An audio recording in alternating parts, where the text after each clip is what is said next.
a naval warship is on a special mission to transport a brand new fleet of 21st century aircraft across the globe, to go to war for the first time.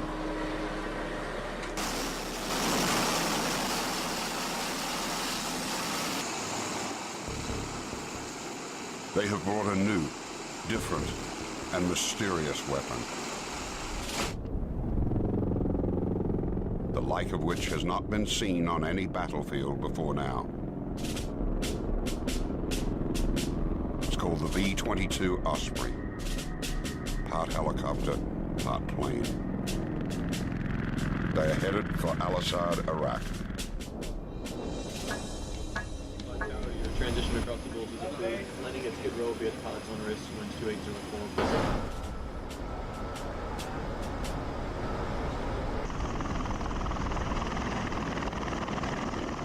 It's a sprawling airfield, bigger than many American towns, the second largest military base in the war zone.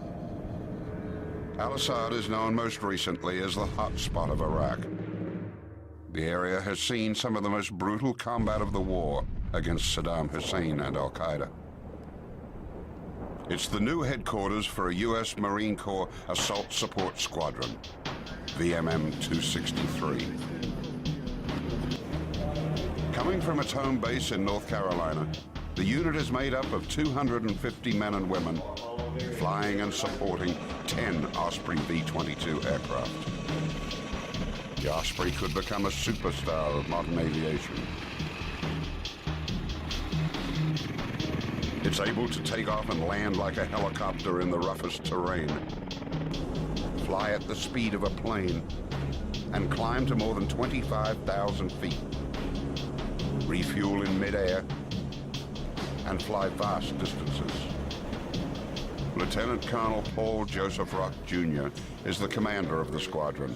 The Osprey's arrival here is a personal milestone. He has been a Marine Corps pilot since 1990 and remembers a time when the Osprey was little more than a dream. And for a long time, the V-22 was probably categorized as an urban myth. It was out there somewhere, somebody was working on it. You knew somebody who had seen one once. Seeing it was like seeing Elvis or Bigfoot. Rock started as a test pilot for the Osprey in 1997 and has been flying it ever since. He thinks the Osprey is made to order for the war in Iraq. From the standpoint of taking it to the bad guy, you got a lot more options. On her second deployment to Iraq, Captain Elizabeth Akaraba first flew helicopters in combat in 2004 and understands the challenges of the battlefront. I think the V-22 has fit into just about any and every mission that's out here. This is an aircraft, could take off vertically, fly 8 hours, and land pretty much anywhere. You don't need a 10,000-foot runway or whatever. If you need to land in the middle of a soccer stadium, or you need to land within the confines of an embassy compound, or you need to land right outside some bad guy's house because you're doing a hit where the grunts are going to go get them. I mean, that is what it really brings. I mean, it's a whole lot more flexibility in moving combat power around. Captain Sarah Fabersoff is another pilot with the squadron who will be flying the V-22. It's new technology, a completely new technology. You're going from a helicopter and turning it into an airplane. It is a transformer like you see in the movie. The big question the squadron faces: can the Osprey prove itself in the reality of warfare? Among the most expensive aircraft of its type ever invented, the Osprey cost more than $20 billion to develop. Price tag for 458 of them, more than $50 billion. But there's much more at stake than just money. The evolution of the Osprey also has been written in blood. 30 men died in notorious crashes of the Osprey in the 2 decades it took to develop. Can the Osprey escape its dark past? What has been called the world's riskiest plane has come to Iraq, perhaps the world's riskiest place to find that out.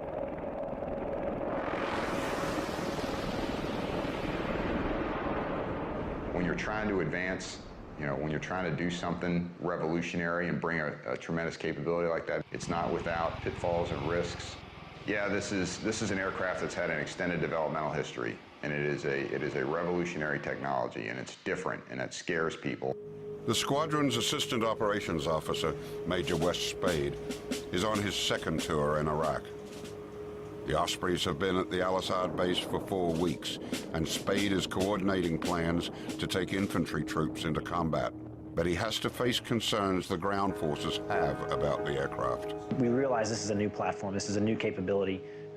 There will be some growing pains. There will be some anxieties. The nacelles will always be up, right? So, we want to make everyone aware of the capability, but we're not, certainly don't want to force it on anyone. So Spade must tackle things one step at a time. We wanted to get daily operations in and around, our base and the airfield. That was our first priority. And the best way to do that is just provide general support to Marine sailors, soldiers, basic logistics movement, movement of personnel and gear from one forward operating base to another, airfields in and around from our home base at Al-Assad all the way to the furthest reaches of Iraq out to the west, and then into areas like Baghdad. Certainly we've shown to be very capable of doing that. But despite these achievements, there is still a reluctance to actually send the Osprey on a tactical mission. It's just that we don't have our established role yet. We knew coming in, we could think we're going to do certain things, and we prepared to do certain things, but you never really know what exactly you're going to do until people start asking you to use it. The job is find out, because you support the infantry, the ground combat element, what do they want? How do you get them what they want? The most difficult thing about being an Osprey pilot or in the Osprey community is having to reestablish ourselves, to fight just to be accepted as a part of the team is very difficult. We want to help the mission, we want to save lives, we want to fight the good fight, but we have to get through the established norms. We have to help people see us as not outside the paradigm, but perhaps a better portion of a new paradigm. The commanders and pilots know they have a great opportunity here to prove the Osprey and its capabilities. But they also know that the stakes are high.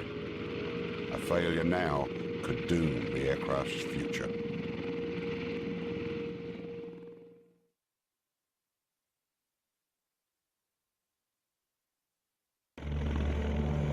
A Marine Corps aviation squadron is putting the world's newest aircraft to the ultimate test in the brutal sands of Iraq. The squadron, with the improbable call sign of the Thunder Chickens, comes with a vibrant history that explains its name. First activated as a Marine transport unit in 1952, the squadron gained fame in Vietnam, flying the legendary double-rotor helicopters called Sea-Night CH-46s, or frogs, that became a symbol of that war. Known at first as the more regal Thunder Eagles, the squadron became the Thunder Chickens when there was no word in the Vietnamese language for eagles. So chickens they became, and chickens they remain. In 2005, the Marines began to phase out the frogs. The old squadron was shut down and relaunched in 2006 for the Ospreys, a new unit dedicated to a new aircraft. There's something called a plank owner, which is a tradition in both the Navy and Marine Corps, that if you are part of a new squadron or a new unit standing up, you're called a plank owner. And if you look at all the Marines here at VMM 263, we're all plank owners, meaning we started the squadron together as VMM 263. And the squadron sergeant major says they knew what they were getting into. The time and service of the majority of Marines in my squadron are post 9/11. They joined the United States Marine Corps knowing that the odds was in the favor of them coming to Iraq or Afghanistan. The leader of the maintenance crew has 3 decades as a Marine, but many on his team were not even born when the Osprey was first tested. Yet they are helping to keep aircraft that cost $70 million each in the sky. The board that shows the status of the aircraft and maintenance control, a lot of people, they walk out at night and there's, you know, we have 10 aircraft and there's 4 or 5 red arrows, meaning down aircraft that can't fly. And they walk in the next morning and there's 10 green or blue arrows, means they can fly. And to them, it's just a magic transformation. They forget that there's, you know, 80 or 90 human beings out there, whether it's hot, whether it's cold, whether it's raining, whether they have a hangar, you know, whether or not, those planes are going to get fixed that night. And those are those 18, 19, 20, 21-year-olds out there that they're out there fixing an aircraft that you're going to put 24 Marines in and fly them into a hot LZ. They may be young, but they're not just maintenance men. They've actually made changes in how the aircraft is put together. And when we got this, there was a lot of things that they actually took our word for it, looked at it, evaluated it, and changed it. And, you know, they started seeing the logic of it and why we came up with those ideas. To actually realize that something you saw that you were like, hey, that could be better, and you say that and they actually do it. Some of that actually, it turned out pretty cool. My father's exact words is that I'll be a part of history. I'll be able to work on something that's going to revolutionize the Marine Corps and the way we do things. It's a job they take very seriously. A lot of us sit there and joke that every time one of these birds go up, it's running off of our own blood, sweat, and tears, and that's exactly how it is. We've been on it, for most of us, for quite a few years, and we worked on it so hard that this is our family, and these are our children, and it was probably the proudest moment of my life, seeing it land on this flight line out here in Iraq. But these youngsters also have some high-powered veterans they can turn to. Jerry Greer and John Allen are 2 of the 14 engineers and mechanics assigned to the squadron from the company that invented, devised, and manufactured the Osprey. With a chance to take a new aircraft into combat for the first time and to prove what this aircraft can do was something I didn't want to miss. You know, everybody always jokes that Jerry invented the V-22. He's been around it since '88. And Jerry is still excited about the Osprey. It's got stuff in it that's never been done on any other aircraft. I don't know, I think it's pretty cool. It's definitely different. I mean, just even coming here, people see the airplane and they just do not know what they're looking at. So yeah, the gee whiz factor is fairly high. By design, the Osprey lives up to its reputation as both a helicopter and a plane. What are rotors on takeoff become airplane props in the air. Basically, is it an airplane, is it a helicopter? It is both and neither. In fact, the Osprey has incorporated some of the best attributes of both helicopters and fixed-wing aircraft. Its greatest strength is speed, which is more like an airplane's than a helicopter's. While the world's fastest helicopter has reached a speed of 249 miles per hour, the Osprey can top it at 360 miles per hour, with a cruising speed of 317. Like a first-class race car, the Osprey's horsepower is awesome. Each of its 2 engines puts out 6,100 horsepower, almost double the power of most helicopters. Another advantage, the Osprey can fly more than 1,000 miles without refueling. In combat, that means the Osprey can safely fly a radius of 430 miles from its base. For the commanding general of Al-Assad, that puts his entire region within reach. It opens greater options for you from, say, Al-Assad and cover the entire battle space in 30 minutes. The Osprey can reach heights unimagined in the best helicopters, up to 26,000 feet. And it can get to that ceiling at almost 12 meters per second. The Osprey's speed and altitude make it a difficult, elusive target, with flares that increase its survivability against heat-seeking missiles. It's also manufactured with carbon fiber, a futuristic, high-tech layered material that is as strong as steel and able to absorb ballistic damage and limit its spread from the point of impact. For self-defense, the Osprey is outfitted with one weapon, a .30 machine gun mounted on the plane's loading ramp, which faces backwards. Plans are in the works to add a forward-facing, 3-barrel Gatling gun in the near future. technical wizardry that makes the Osprey both a plane and a helicopter is contained in huge devices known as nacelles, pieces of equipment that sit like pods on the wings outside the plane and just behind the cockpit.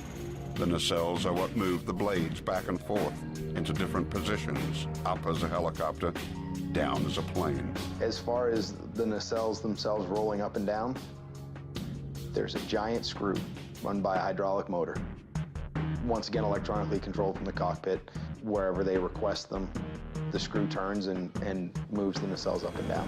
What is perhaps most stunning is that the pilot does it all with the touch of a button, a very tiny button, no bigger than a quarter, that moves the 7,000-pound nacelles that change the Osprey from a helicopter into a plane and back again. The button is known as a thumb wheel. This 7,000+ pound nacelle with a 38-foot diameter rotor system is completely controlled by a thumb wheel. Your hand rests on the thrust control lever, just kind of like that, and your thumb naturally falls on the thumb wheel. It's an extraordinarily powerful control surface, all controlled via this tiny little button. Kind of a standing joke that we have when guys, pilots are wrestling around, you know, we always protect our left thumb, because if that goes down, then, you know, then the pilot's hard down. In the practiced hands of Marine Squadron VMM 263, the Osprey now stands poised for duty in the desert sands of Iraq. More than 20 years ago, in another desert not far away, the idea for the Osprey was born. In 1979, more than 3,000 extremist students in Iran seized the U.S. Embassy. Then President Jimmy Carter ordered a mission to rescue 66 hostages. Planning for this rescue effort began shortly after our embassy was seized. But the mission was a disaster, ending an aircraft crashing in southern Iran at a remote location codenamed Desert One.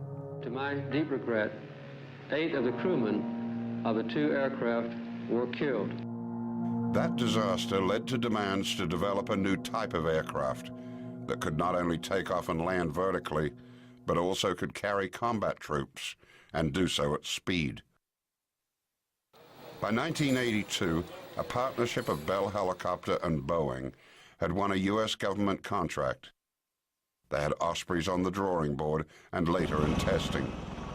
The plane first took to the skies on March 19, 1989. But with costs quickly doubling, the Osprey ran into major political opposition. Worse than that, the Osprey also encountered a series of crashes. The first crash occurred in 1991, with all crew members miraculously escaping alive. In 1992, a second crash killed 9 on board, 4 Marines and 5 civilians. But the worst was yet to come.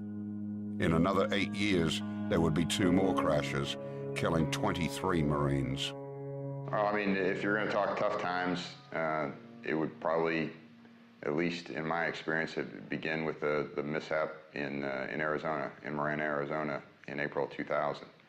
You know, that combined with the mishap later in the year in December of 2000, right there in eastern North Carolina. I mean, both, you know, tremendous tragedies in and of themselves. Both, you know, aircraft were full of friends of mine. A witness to the April crash in Arizona, Rock was flying in formation in one of 4 Ospreys, waiting to go into a landing zone. One section was going in to put some Marines in, while the second section was holding because we were going in to help with the extract. From a couple of miles back, Rock saw everything start to go wrong. You could absolutely see what was going on. We got a little side view mirror in the cockpit, and the first thing I saw was a reflected flash of that. I don't ever see light in my rearview mirror at night anymore and not think about that night. That crash was blamed on pilot error, but the crash in December 2000 was caused by faulty wiring and possible design flaws. The program was put on hold. At first, investigators thought that the nacelles, the essence of the Osprey's function, would have to be reinvented. There's no doubt about it. The aircraft was this close to not happening anymore. If they hadn't figured that out, again, the impression was the program may have been canceled. In time, investigators and engineers found ways to fix those technical problems and save the program. But the Osprey's bad reputation hung on and began to be automatically attached to any mention of it in the media. It was inevitably described as the troubled V-22 Osprey. Today, these pilots and crews are now ready to go. After flying and working on the Osprey for 2 years, they want to put the memories of the tragedies behind them. Despite the old track record, they say, the Osprey's day has come. In fact, those whose lives depend on the Osprey are now its strongest defenders. We all have families. I have 3 kids. I have a beautiful wife. None of us have any desire to be flying an aircraft that we think is going to kill us. But as much as the commander and his pilots support the Osprey V-22, can the aircraft survive its naysayers? Those who would judge the plane on its troubled past and not its potential. Even worse, could they cancel the Osprey's future before it even sees combat?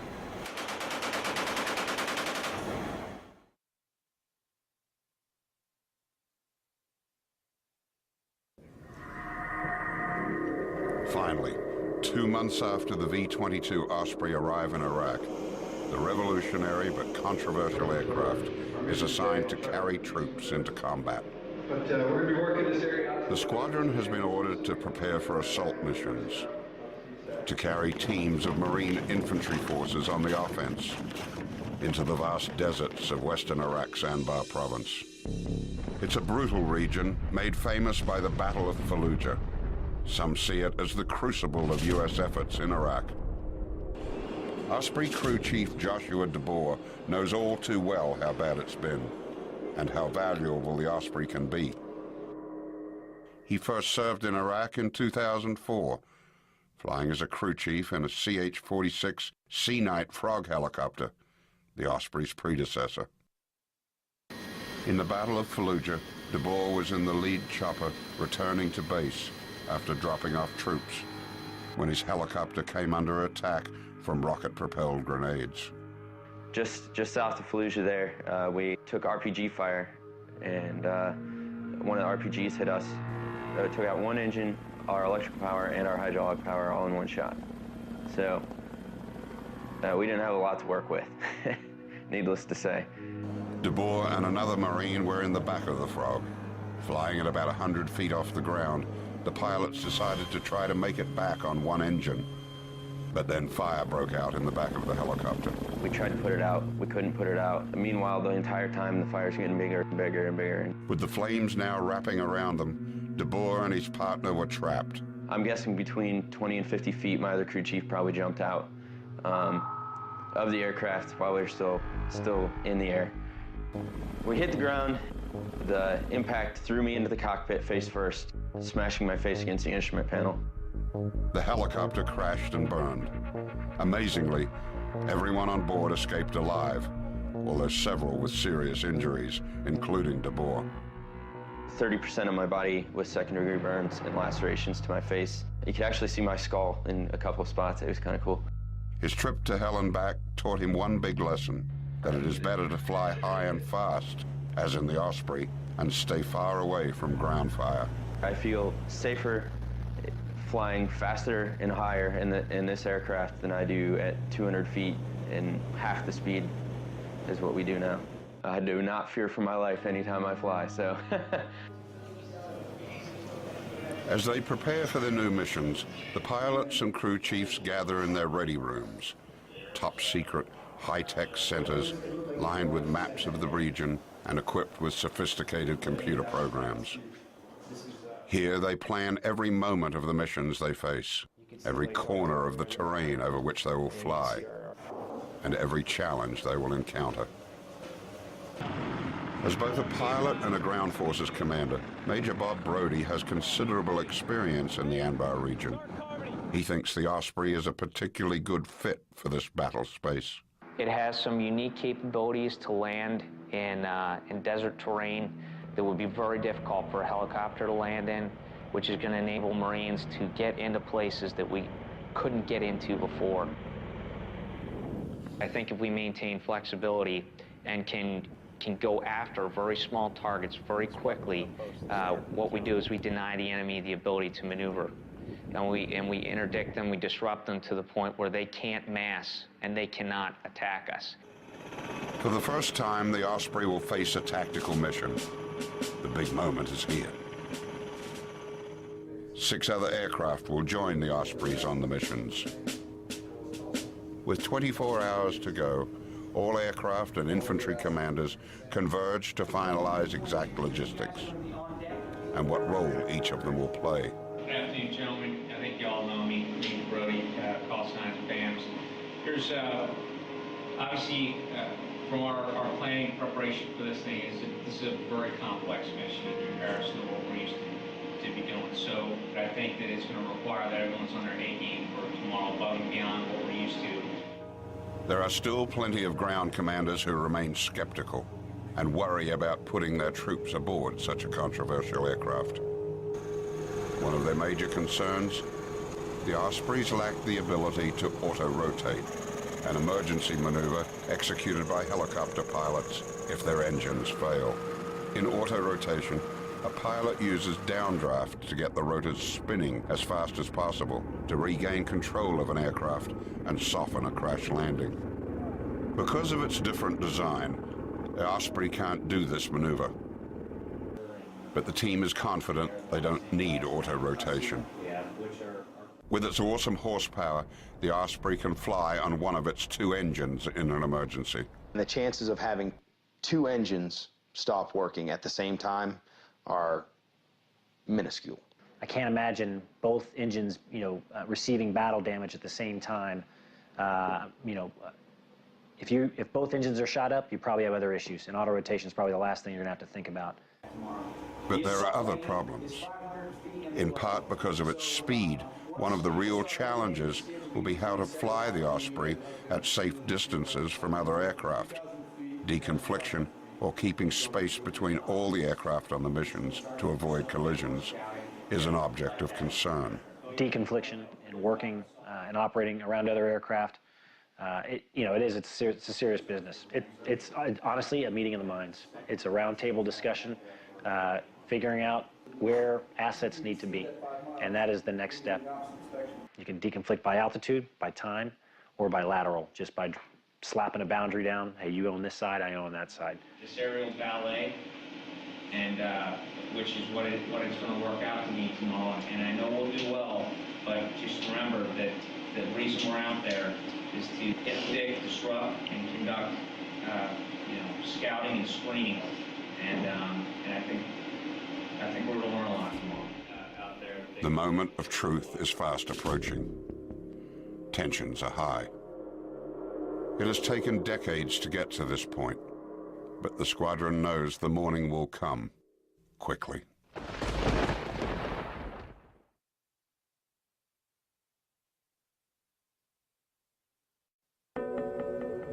Dawn breaks over the desert sands of Anbar province, casting first light on Al Assad Air Base, the second largest military operation in Iraq. In hangars along a helicopter flight line, members of a squadron known as the Thunder Chickens have been working through the night to ensure that 10 Osprey aircraft are in top shape. After decades of development, years of testing and training, after 2 months of preparation, the day of reckoning has arrived. This is the day that Osprey pilots and crews will, for the first time, take to the skies to fly ground forces on a combat mission. I don't know if you call it nervousness or just anxiousness, but yeah, there's always a little bit of butterflies before each mission. Boarding one of the Ospreys, Major Bob Brody, a veteran pilot and a ground forces commander, introduces the grunts to the aircraft. Most of them are seeing it up close for the first time. I've got a very important question. Where are the armrests? Is there an in-flight manual? Right here. Those of you that have not ridden on this aircraft, it is a sporty ride, and it's much different than from the 53. 53 kind of comes down. When it goes forward, it kind of leans forward. This is an airplane for all intents and purposes. So when they pull out of that zone, you're going to feel a lot of acceleration. So here's the last thing, gents. Obviously, everything goes sour on us, and we need to start fighting. You just take care of business and don't worry about anything. All right, you just start taking care of that target. This is an aircraft unlike anything they've flown in before. Again, I can't overemphasize the acceleration and deceleration. All right, we're going to accelerate, rather rapidly. So make sure you grab on everything that you've got. Okay, try to strap it in. You guys definitely need to be strapped in, especially guys in the back. To the Iraqi armed forces joining them on the mission, it's total future shock. They've never seen anything like this. This is our Marine Corps' newest airplane that we're flying in over here. It's a STOL sport aircraft mounted. طيارة جديدة عملنا عليها استطلاع. طيارة جديدة أول مرة يستخدموها بالاستطلاع عملية الاستطلاع. يمكن طيارة هليكوبتر بس بعدين حتى الجناحات تكون طيارة اعتيادية طيارة مسافرين.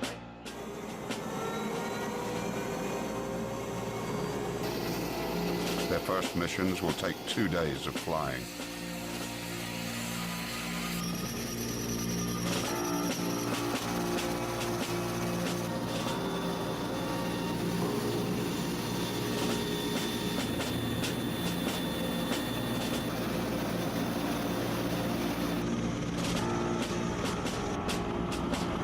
Three Ospreys head out across the vast landscape, joined by a Huey attack helicopter and a Super Cobra gunship. Their destination is 34 miles to the northeast, an area codenamed RSA. On day one, their target is a village, codenamed Buccaneers. Intelligence reports have determined it is a regular rest stop for insurgents infiltrating Iraq to bolster enemy forces. The Marines need to cut them off at the pass. The Ospreys are flying more than 40 Marines into the village so they can make contact with leaders of the local community and demonstrate a show of strength. They plan to go door to door in search of suspects. But first, they must get there safely. Armed with Hellfire missiles, rockets, and heavy-duty machine guns, the Huey and the Cobra carry the firepower to act as escorts for the mission. As they head to their first destination, the Ospreys fly high to stay out of range of any surface-to-air missiles or rocket launchers until the last moment. The Cobra and the Huey are the first to fly down close to the village, spotting the safest and most efficient landing zone for the Osprey to drop down and unload the troops. On board the low-flying Huey, a door gunner prepares a smoke flare signal, tossing it out of his helicopter to mark the best location for the Ospreys to land.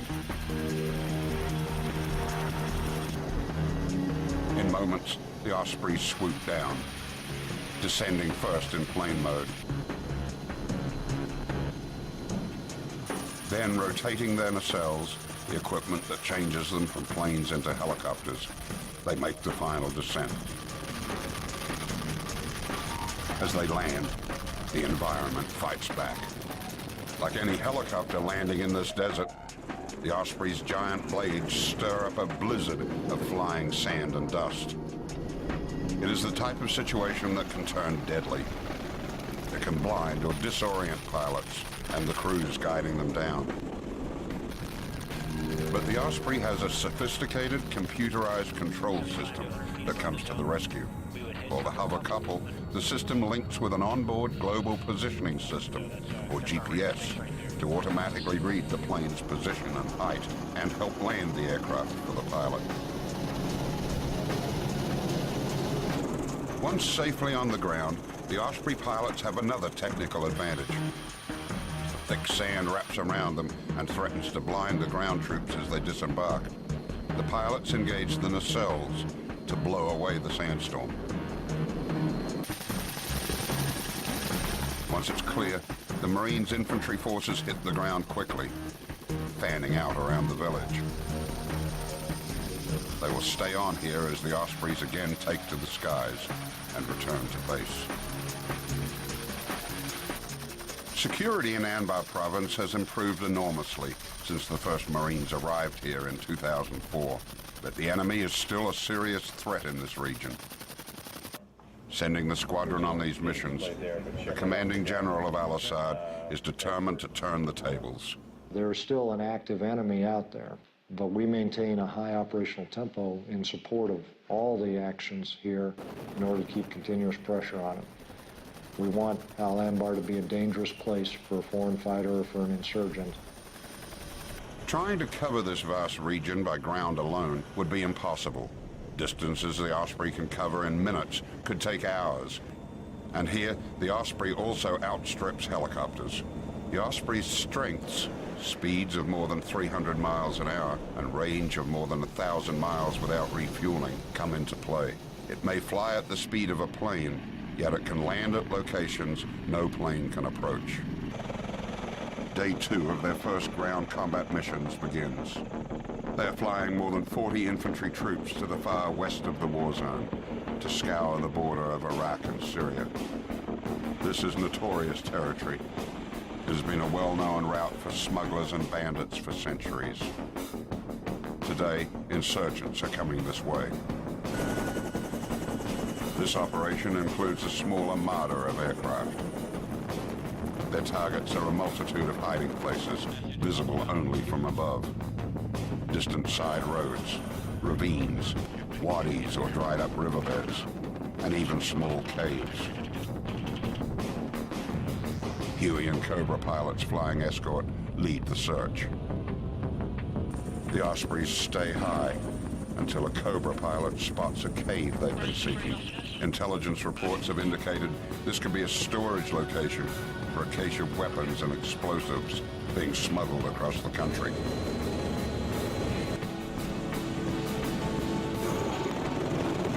Once again, it's time for the Ospreys to bring in the infantry.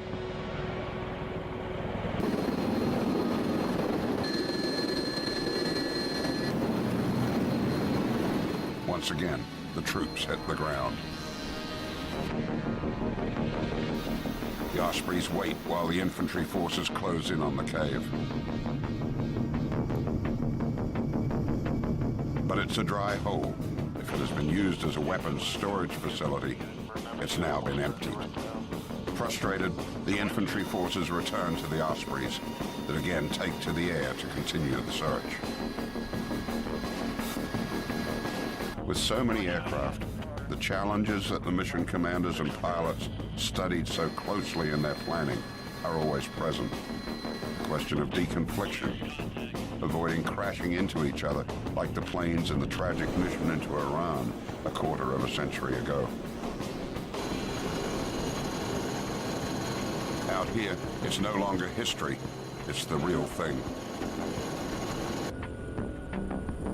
Throughout the day, they fly up and down the border, smoothly integrating with other aircraft. As they return to base, it's been 2 days of combat operations. And it's been a long 2 days. For the pilots, it's been tough flying. For the crews, it's been an exhausting mission. They have faced several tough tests. But the men, women, and the aircraft have met them all. Despite coming up empty-handed against the unseen enemy, despite the hardships, it's been a smooth operation. The Ospreys have proved they are ready for combat. They can get troops where they need to go. They can do it in the toughest environment. And all along, the Osprey's technology has proved vitally important. The aircraft that some claimed could be a disaster in a war zone like Iraq, simply performing smoothly and without incident, has become a benchmark of success. These Ospreys have risen to the challenge, proving that their attributes far outweigh their past failures, most of which are now more than a decade old. The men and women of the squadron feel good about what they have done. But they will soon get a report card from their ultimate authority, in person.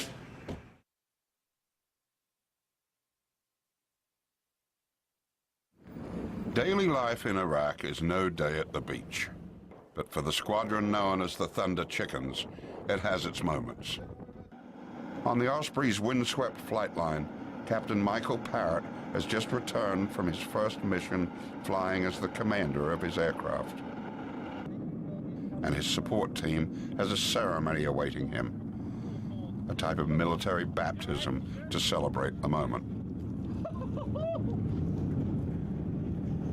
So it was an eventful day. My first flight as an aircraft commander, the V-22. This was the perfect ending to a perfect day. Oh, very nice!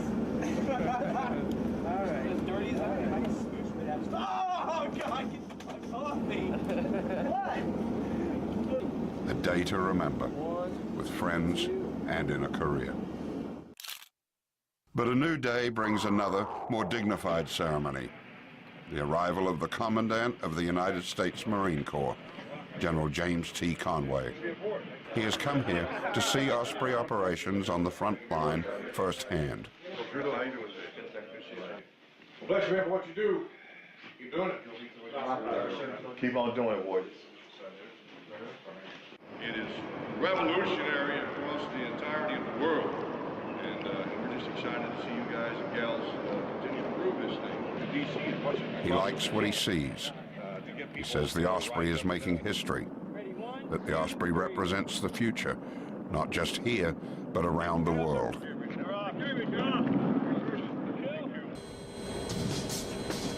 While the aircraft's introduction to the battle zone has been incremental, its advocates say its future is unlimited. It is a superior aircraft that is going to support Marine Corps aviations and take us to places that we don't even know about yet, I don't think. I won't tell you this is the future of the Marine Corps, but the concept, to me, is the future of all aviation. While this feels familiar, because some of us have been to Iraq before, all new experiences and all new mission planning. Everything is somewhat new. It has an old flavor and feel to it, but it's all new. That's what these pilots hope for, a new day and a new chance for an aircraft they say deserves both. There's definitely an evolution that the aircraft is going to have to go through in order to be used to its full potential. You know, it's all about just trying to find out how to leverage the capabilities that each one can bring to best effect. Carry more, go faster, go farther. Those are all kind of raw capabilities. You only find out what the aircraft can do when it's stretched by people asking it to do things. I think we're doing the job, and people, as they get more comfortable with us, as they get more interaction with us, as we get integrated, they're falling in love with the airframe.